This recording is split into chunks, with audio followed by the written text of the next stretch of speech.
ईश्वर अपने सच्चे भक्तों की पीड़ा को भली भांति समझते हैं और अनुरोध करने पर वे भक्तों की सहायता भी किया करते हैं। कभी कोई माध्यम बनकर, कभी वेश बदलकर, तो कभी साक्षात। ऐसी एक घटना घटित हुई थी जब भगवान श्री कृष्ण अपने एक भक्त की विनती पर स्वयं उसकी सहायता हेतु चल पड़े थे।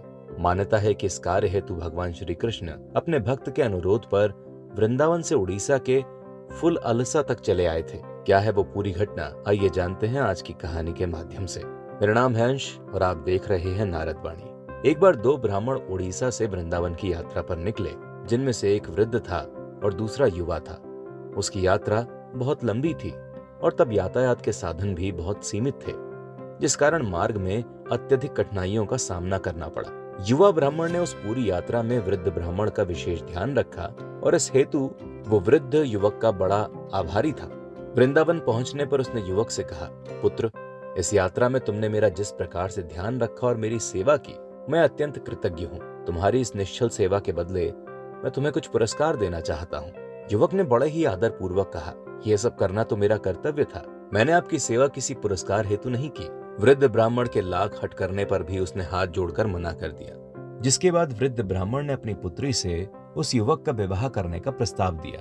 युवक उस वृद्ध ब्राह्मण जितना संपन्न नहीं था। उसने कहा, मैं अत्यंत साधारण परिवार का एक साधारण सा ब्राह्मण हूँ और आप एक संपन्न और सम्मानित ब्राह्मण। ये संभव कैसे हो सकता है? दोनों के मध्य यह सारा वार्तालाप मंदिर में स्थापित भगवान श्री कृष्ण की प्रतिमा के समक्ष हो रहा था। वृद्ध ब्राह्मण ने कहा कि मैं भगवान कृष्ण के समक्ष तुम्हें वचन देता हूँ कि अपनी पुत्री का विवाह मैं तुम्ही से कराऊंगा। कुछ दिनों में वृंदावन में रहकर दर्शन पूजन के पश्चात दोनों अपने घरों को लौट गए। घर आकर वृद्ध ब्राह्मण ने अपने परिजनों को सारी बातें बताई कि यात्रा में कैसे एक युवक ने पग पग पर उसका ध्यान रखा। इस हेतु उसने अपनी बेटी का विवाह उस युवा ब्राह्मण से तय कर दिया है। किंतु वृद्ध की पत्नी को यह सब स्वीकार नहीं था। उसने चेतावनी देते हुए कहा, यदि आप मेरी पुत्री का विवाह उस युवक से करेंगे तो मैं आत्महत्या कर लूंगी। इधर कुछ दिनों के पश्चात ब्राह्मण युवक भी अपने विवाह की तिथि निश्चित करने हेतु वृद्ध के घर पहुंच गया। उसने वृद्ध ब्राह्मण को उसका दिया हुआ वचन याद करवाया और कहा, आपके आदेशानुसार मैं आपकी पुत्री संग विवाह की तिथि निर्धारित करने आया हूँ। वृद्ध ब्राह्मण मौन रहा, क्योंकि उसे अपना दिया हुआ वचन तो भली भांति याद था, परंतु उसे इस बात का भी भय सता रहा था कि अगर वो अपनी बेटी का विवाह इस युवक से करवाता है तो उसकी पत्नी अपने प्राण त्याग देगी। वृद्ध द्वारा कोई उत्तर न मिलने पर ब्राह्मण युवक ने उसे उसका दिया हुआ वचन याद दिलाया। वृद्ध ब्राह्मण के इस प्रकार मौन रहने से उसके पुत्र ने युवक से कहा, बस बहुत हो गया, अब तुम यहाँ से चले जाओ। तुम झूठ बोल रहे हो, मेरे पिता ने तुम्हें ऐसा कोई वचन नहीं दिया होगा। यदि दिया भी है तो इसका क्या प्रमाण है? तुम अवश्य मेरे पिता की संपन्नता को देखकर लोभ में आ गए हो। ब्राह्मण युवक ने कहा, मैं सत्य कह रहा हूँ, ये वचन तुम्हारे पिताजी ने भगवान श्री कृष्ण के समक्ष दिया था। वृद्ध व्यक्ति का पुत्र भगवान को नहीं मानता था। उसने युवक से कहा, ठीक है, यदि तुम कहते हो तुम्हारे श्री कृष्ण इस बात के साक्षी हैं, तो उनसे कहो कि वे प्रकट होकर कहें कि मेरे पिता ने तुम्हें ऐसा वचन दिया था। उसके पश्चात तुम मेरी बहन के साथ विवाह कर सकते हो। युवक अपने इस अपमान से बहुत दुखी हुआ। उसने पंचायत बुला ली, जहाँ पंचों के समक्ष वृद्ध ब्राह्मण ने कहा, मुझे तनिक भी ध्यान नहीं कि मैंने ऐसा कोई वचन दिया था। इस पर पंचों ने उस युवक से यही कहा कि कोई न कोई साक्ष्य तो तुम्हें देना ही होगा।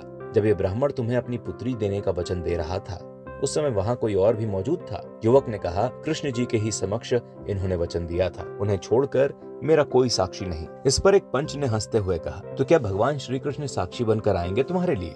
ठीक है, तो क्या तुम उन्हें ला सकते हो? युवक ने कहा, हाँ ला सकता हूँ, उन्हें आना ही पड़ेगा, परंतु लाने के बाद इन्हें अपनी बेटी के साथ मेरा विवाह करना पड़ेगा। पंचों ने कहा, यदि तुम्हारी बात सत्य होती है तो हम तुम्हारा विवाह इस ब्राह्मण की पुत्री से स्वयं संपन्न करवाएंगे। सबने ये बात सोचकर सहमति दे दी कि भला भगवान या उनकी कोई मूर्ति साक्ष्य बनकर कैसे आ सकती है। युवक पुनः यात्रा कर वृंदावन के उसी मंदिर जा पहुंचा जहां वृद्ध ब्राह्मण ने अपनी पुत्री के साथ उससे विवाह का उसे वचन दिया था। वहां पहुंचकर वो भगवान की प्रतिमा के सामने रोने लगा। उसने रोते बिलखते भगवान श्री कृष्ण से कहा, हे गोपाल, अब आपको ही चलकर सब कहना होगा, अन्यथा मेरी बात को सब असत्य ही मानेंगे। अपने भक्त को इस प्रकार रोता देख उस मूर्ति के माध्यम से भगवान श्री कृष्ण ने कहा, भला मैं तुम्हारे साथ कैसे चल सकता हूँ? मैं तो एक प्रतिमा हूँ। इस पर उस युवक ने कहा, प्रभु, यदि आपकी ये प्रतिमा मुझसे बात कर सकती है तो मेरे साथ चल भी सकती है। भगवान श्री कृष्ण भी असमंजस में पड़ गए। अपने भक्त की सहायता को वो भला कैसे टाल सकते थे? उन्होंने युवक से कहा, ठीक है, मैं तुम्हारे साथ चलने के लिए तैयार हूँ, परंतु तुम्हें यह वचन देना होगा कि मार्ग में तुम मुझे पीछे पलटकर नहीं देखोगे, अन्यथा मैं वहीं स्थिर हो जाऊंगा। युवक ने कहा, परंतु मुझे कैसे पता चलेगा कि आप मेरे पीछे पीछे आ रहे हैं या नहीं? श्री कृष्ण ने कहा, मेरी इस प्रतिमा के नुपुरों की ध्वनि से तुम्हें यह ज्ञात होता रहेगा कि मैं तुम्हारे पीछे पीछे चल रहा हूँ। युवक ने प्रसन्न मन से उनकी बात मान ली और वो वृंदावन से चल पड़ा। युवक के पीछे पीछे भगवान श्री कृष्ण की प्रतिमा भी चलती रही, साथ ही नुपुरों की ध्वनि भी आती रही। चलते चलते युवक अट्टक के समीप स्थित फुलअसला नामक गांव के मार्ग पर पहुंच गया, जहां अचानक नुपुरों की ध्वनि सुनाई देना बंद हो गई। युवक क्षण भर रुका, परंतु उसे कोई भी ध्वनि सुनाई नहीं पड़ी। अब उससे रहा नहीं गया और उसने अधीर होकर पीछे मुड़कर देख ही लिया, परंतु ये क्या, भगवान श्री कृष्ण की मूर्ति तो उसके पीछे ही थी। तभी उसने ध्यान दिया कि जिस मार्ग पर वो चल रहा था वो रेतीला था और इसी कारण प्रतिमा से नुपुरों की आवाज आना बंद हो चुकी थी। क्योंकि उसने मुड़कर देख लिया था, इस कारण अब श्री कृष्ण की प्रतिमा आगे नहीं चल सकती थी। इस पर भगवान श्री कृष्ण ने युवक से कहा, तुम सबको यहीं लेकर आओ, मैं यहीं स्थिर रहूंगा और यहीं से तुम्हारा साक्षी बनूंगा। युवक दौड़कर नगर पहुंचा और पंचों सहित सबको अपने साथ लेकर प्रतिमा के समक्ष आया और कहा, देखो मेरे भगवान स्वयं साक्षी के रूप में आए हैं। लोगों का मुंह आश्चर्य से खोला का खोला रह गया। सभी इस बात से अचंभित थे कि प्रभु श्री कृष्ण की इतनी विशाल मूर्ति कैसे चलकर आई होगी। अब भला जिसके साक्षी बनकर स्वयं भगवान श्री कृष्ण इतनी दूर चलकर आए हों, उसे अपनी कन्या देना किसी के लिए भी परम सौभाग्य की बात नहीं होगी। वृद्ध ब्राह्मण का परिवार हाथ जोड़कर अपने किए पर उस युवक से क्षमा मांगने लगा और सम्मान पूर्वक अपनी पुत्री का विवाह उस युवक से संपन्न करवा दिया। उन्होंने मिलकर उस स्थल पर जहां श्री कृष्ण की प्रतिमा विराजमान थी, वहां एक मंदिर बनवा दिया। आज भी लोग इस मंदिर में साक्षी गोपाल की पूजा करते हैं। वृंदावन के जिस मंदिर से अपना स्थान छोड़कर श्री कृष्ण अपने भक्त के साक्षी बनने हेतु चले गए थे, तब से ही साक्षी गोपाल का वो मंदिर इसी अवस्था में पड़ा है। आज भी उस स्थान पर साक्षी गोपाल मंदिर का